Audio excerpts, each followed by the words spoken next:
राधे राधे दोस्तों। आज की हमारी कहानी एक दंत कथा है।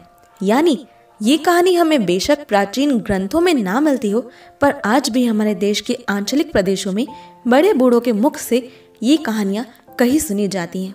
कहते हैं इन्हें सुनने सुनाने से सौभाग्य आता है। ये कहानियां सुनाई जाती हैं ताकि कलयुग में भी ईश्वर की महिमा आसानी से लोगों को समझ में आ सके, ईश्वर में उनकी आस्था और भी ज्यादा प्रबल हो जाए।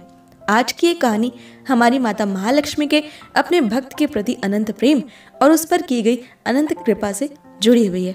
तो आइए जानते हैं कि क्या है ये अद्भुत कहानी। दोस्तों, इस कहानी के बारे में अगर बताया जाए तो इसमें कहा गया है कि भगवान विष्णु ने एक फूल तोड़ने की वजह से माता महालक्ष्मी को दासी बन जाने का श्राप दे दिया था। क्या हुआ ऐसा? असल में एक दिन की बात है कि भगवान विष्णु शेषनाग पर बैठे बैठे काफी परेशान हो गए थे और उन्होंने सोचा कि क्यों ना पृथ्वी लोक का भ्रमण किया जाए। तभी माता लक्ष्मी उनसे पूछती हैं कि स्वामी, आप कहीं जा रहे हैं क्या? तब विष्णु जी बोले कि हे देवी, मैं पृथ्वी लोक के भ्रमण पर जा रहा हूँ। तब माता लक्ष्मी ने उनसे पूछा कि क्या मैं भी आपके साथ चल सकती हूँ? भगवान ने कहा कि आप मेरे साथ चल तो सकती हैं, लेकिन आपको मेरी एक शर्त माननी होगी। माता महालक्ष्मी ने कहा कि मैं आपके साथ पृथ्वी लोक पर चलने के लिए कोई भी शर्त मानने को तैयार हूँ प्रभु। तब भगवान ने कहा कि आप धरती लोक पर उत्तर दिशा की ओर मत देखिएगा। माँ लक्ष्मी उनकी ये शर्त मान लेती हैं। फिर दोनों पृथ्वी लोक पर पहुंच जाते हैं। जैसे ही वो धरती लोक पर पहुंचते हैं तो उस दिन तो पूरी पृथ्वी की छटा ही निराली थी। चारों तरफ बहुत ही सुंदरता फैली हुई थी, हरियाली और खुशहाली थी। इस सुंदरता को देखकर माता लक्ष्मी मंत्रमुग्ध हो जाती हैं और इधर उधर देखने लगती हैं। वो भूल जाती हैं कि वो भगवान विष्णु को क्या वचन देकर आई थी, और इसी क्रम में वो कब उत्तर दिशा की ओर देखने लगती हैं उन्हें पता ही नहीं चलता। उत्तर दिशा में माता लक्ष्मी को एक सुंदर बगीचा नजर आया जिसमें सुंदर फूल खिले हुए थे। इसके बाद माता महालक्ष्मी उस बगीचे में चली जाती हैं और एक सुंदर सा फूल तोड़कर भगवान विष्णु के पास पहुंचती हैं। भगवान ने जब माता लक्ष्मी के हाथ में वो फूल देखा तो कहा कि किसी से भी बिना पूछे उसकी कोई चीज नहीं लेनी चाहिए देवी। भगवान विष्णु ने माता लक्ष्मी को उनकी शर्त याद दिलाई। तब माता लक्ष्मी ने कहा कि हे स्वामी, मुझसे भूल हो गई, मुझे क्षमा कर दीजिए।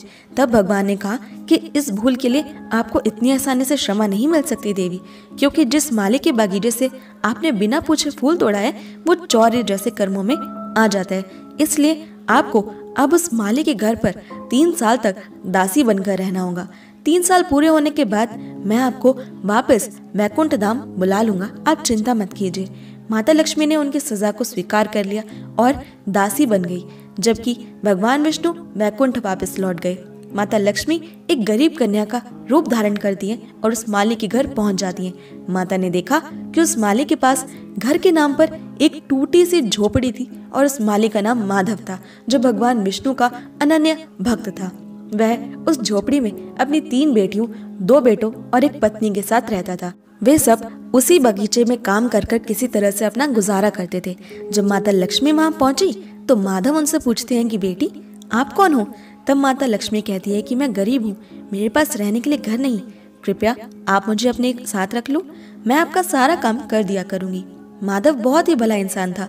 माधव ने कहा कि बेटी, मैं तो बहुत गरीब हूँ, किसी तरह अपना गुजारा करता हूँ, लेकिन अगर मेरी 4 बेटियां होती तब भी तो मैं गुजारा करता। इसलिए अगर तुम मेरी बेटी बनकर रहना चाहती हो तो रह सकती हो। जैसा कि हम रूखा सूखा खाकर खुश रहते हैं, अगर वैसा ही तुम भी रूखा सूखा खाकर खुश रह लोगी तो अंदर आ जाओ।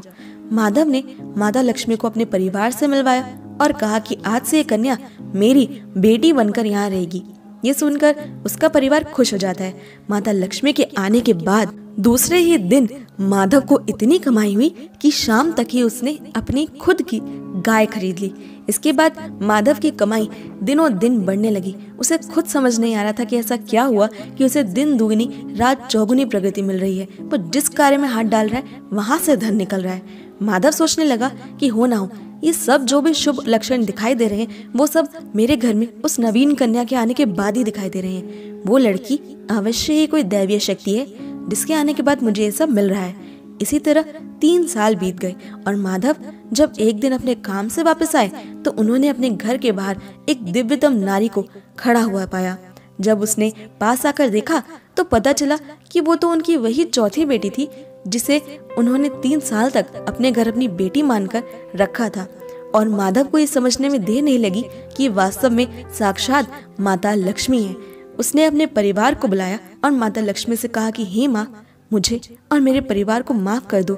मैंने अनजाने में आपसे अपनी बेटी के समान अपने घर के काम करवा लिए।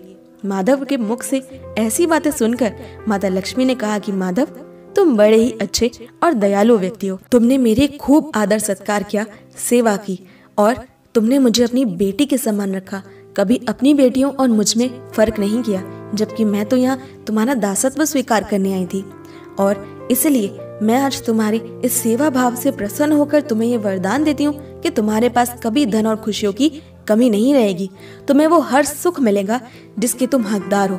इसके बाद माता लक्ष्मी वैकुंठ में अपने प्रभु श्री हरि के पास वापस लौट जाती हैं। और जो भी इस कहानी को सुने, हम सब की ये प्रार्थना है कि उसके घर भी माता महालक्ष्मी उसी समान पधारे जिस प्रकार माली के घर उन्होंने अपने श्री चरण रखे उनके घर को धन्य किया। तो दोस्तों, इस कहानी से हमें पता चलता है कि कितने दयालु हैं हमारे श्री हरि और लक्ष्मी माँ।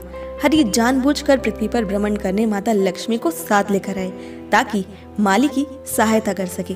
माता महालक्ष्मी जग जननी है, वो कभी कुछ नहीं भूल सकती, ना ही उनसे अपने हरि के मन की कोई इच्छा छुपी है। इसलिए उन्होंने जानबूझकर उत्तर दिशा में देखा और माली के घर दासी बन जाने का भी फैसला कर लिया। दोस्तों, मुझे इंस्टाग्राम पर फॉलो करना बिल्कुल ना भूलें। मेरी इंस्टाग्राम आईडी है @krishna_my_soul_khushbu। अपनी इंस्टाग्राम आईडी का लिंक मैंने डिस्क्रिप्शन में दे दिया है और यहाँ आपको जानने को मिलेंगे कान्हा के जीवन से जुड़े बेहद अद्भुत छोटे छोटे तथ्य और बेहद खूबसूरत कोट्स। आपको ये कहानी कैसी लगी हमें कॉमेंट करके ज़रूर बताएं। और अगर आपको ये वीडियो पसंद आई तो उसे लाइक, शेयर और हमारे चैनल को ज़रूर सब्सक्राइब कर लें। नोटिफिकेशन बेल भी ऑन कर लें ताकि हमारी सारी नई वीडियोस की नोटिफिकेशन सबसे पहले पहुंचे आप तक। मैं मिलती हूं आपसे अगली वीडियो में। तब तक के लिए stay happy and Radhe Radhe.